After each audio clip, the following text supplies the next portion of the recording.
Hello everybody, and welcome back to the channel for this week's safety recap. Before we get started, make sure that you give me a thumbs up down below here to encourage me to make more videos this type. Also, subscribe to my YouTube channel where you will find additional videos of this nature, along with toolbox safety training videos and leadership training videos. Well, let's go ahead and get started with the weekly safety recap. Along with visiting several jobs this week, I had the opportunity to participate in a couple of regularly scheduled staff safety meetings, and I must say I was impressed. Months ago, as this process of scheduled safety meetings began, it seemed like I was the only one doing the talking. These past two meetings, the leader of one of the work groups held the meeting without any input from myself. He presented hazards and challenges faced by the work group, how to protect from those presented hazards and overcome the stated challenges, and most importantly, the team members participated by presenting other challenges and potential solutions they recognized in the performance of their work. Thumbs up, guys. Very good. Thank you. I did get into the field to visit several projects this past week, and I'm impressed with the continual improvement in the use of the PTPs. Now, there were a few safety concerns noted, and I will address them after a few words about honesty and integrity. Now, integrity is one of those buzzword values that appears in every job description, mission statement, and project outline. So, what does it mean in context of the workplace? And how do you foster it in everyday actions? What is integrity in the workplace? Integrity is one of the core values that employers look for in potential employees. It's also a core value to the operation of businesses. To act with integrity is to ensure that every decision is based on thoroughly ethical and moral principles. Trust, honor, and honesty are key elements to the concept of integrity. In the workplace, employees that act with integrity will always tell the truth, are accountable and reliable, and treat coworkers, stakeholders, and customers with respect. They will do the right thing even when no one is watching. Now, here are a few scenarios that demonstrate integrity in the workplace. The manager of an organization regularly updates his teams of the financial struggles they're experiencing. The manager discloses clear and detailed communications on team meetings regarding the struggles and the recovery plan. As a result, employees feel that they know what's going on and are not caught off guard when the manager requests a small pay cut across the board to avoid layoffs.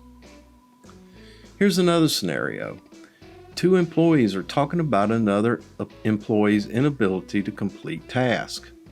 They criticize this other employee's work ethic and knowledge.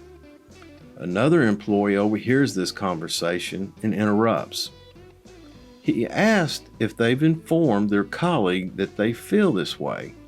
He explains that it is very possible that he is unaware of his failings or that there are reasons they are unaware of.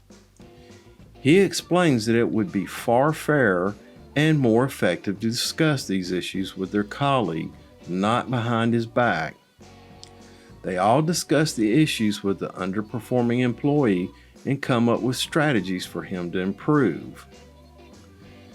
In the final example, a payroll team of an organization identifies that certain staff have not been paid correctly according to modern awards.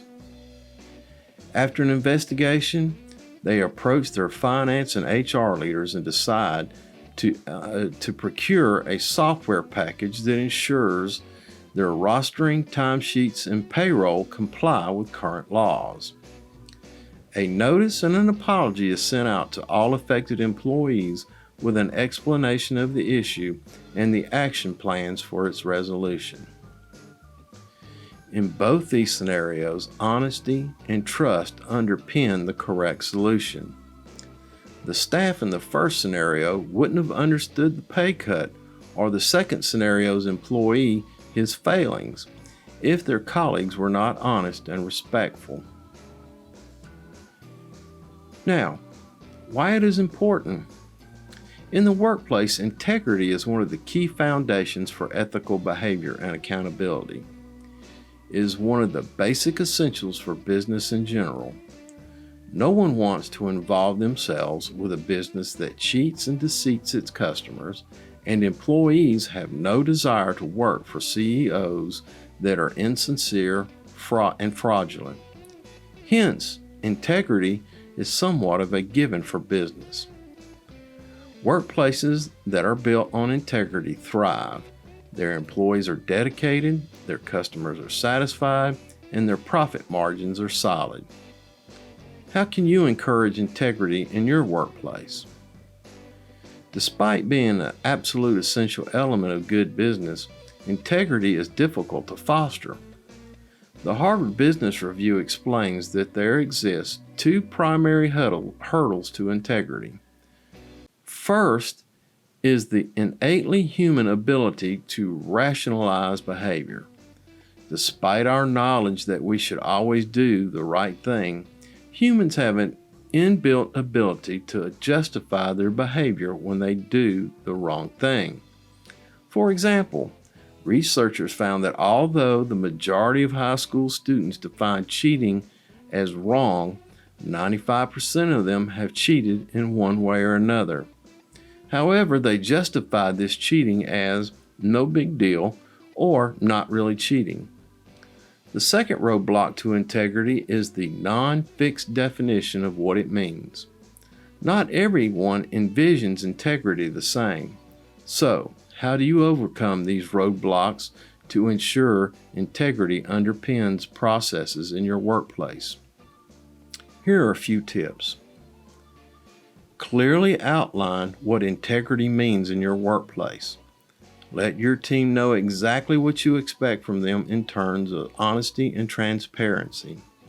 You can create a series of ethical standards for your employees.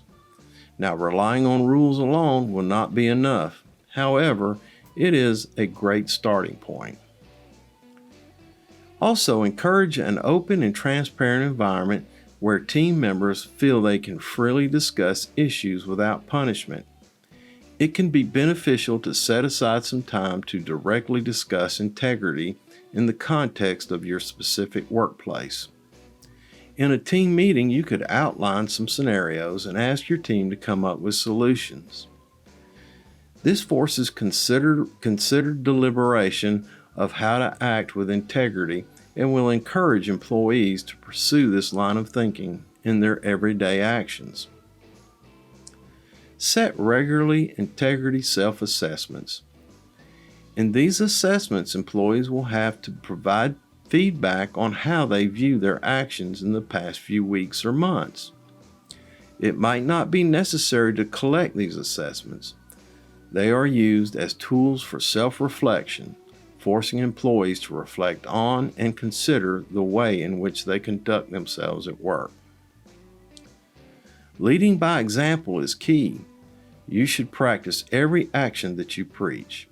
Always be honest with your employees and step in when you see the potential for dishonest behavior. Take action when a staff member acts in contravention to your outline of integrity. Conversely, reward those who consistently comply and act with high levels of integrity. Compliance with current laws, including modern awards, is crucial to running a business with integrity. Communicating with and education staff and strictly adhering to laws using compliance software ensures this is achievable. Deal in honesty and integrity in your personal and business life. The rewards are worth it. On with the safety recap. Let's talk about respirable silica dust. Again, I have seen some improvement in this area, but there is still work to be done in training and mitigation on this OSHA hot topic. From drywall to CMU wall demolition, misting with water and respiratory protection is required. Concrete breaking and cutting requires the application of water and sometimes, well, most of the time, the use of respiratory protection. Remember, dry sweeping is prohibited. Care of personal fall protection equipment. Take care of your personal fall protection equipment. When not in use, store it in a safe and dry location away from corrosives and direct sunlight. I've seen them in the back of pickup trucks with a half a gallon of oil spilt on them, laying in rusty rigging and in the direct sunlight baking, and then a guy goes and puts it on and they're cracked and dried. Also, inspect your equipment prior to each use.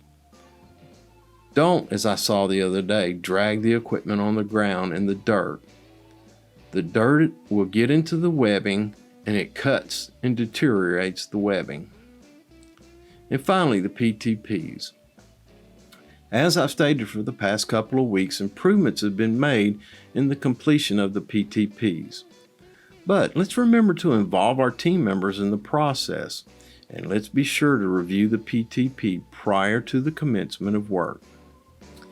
All right, boys and girls, that's it for this week's safety recap. Thanks for watching. Thanks for stopping by. Make sure that you give me a thumbs up down below here to encourage me to make more videos of this type. Also, subscribe to my YouTube channel where you will find additional videos of this nature, along with toolbox safety topic videos and leadership training videos. And until we see each other again, take care of yourself because you're number one. Look out for your co-workers and help ensure their safety. Have a grateful day, and remember, I will see you in the field.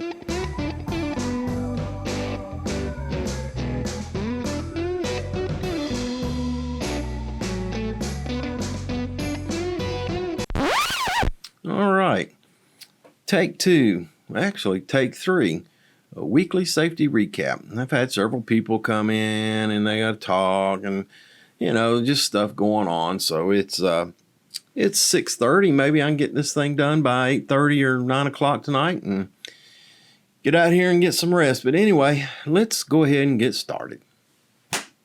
Trust, honor, and honesty are key concepts to the first is the innately human ability, communicating with and education staff and strictly adhering to laws using compliant software ensures this achievability. Let's do that again.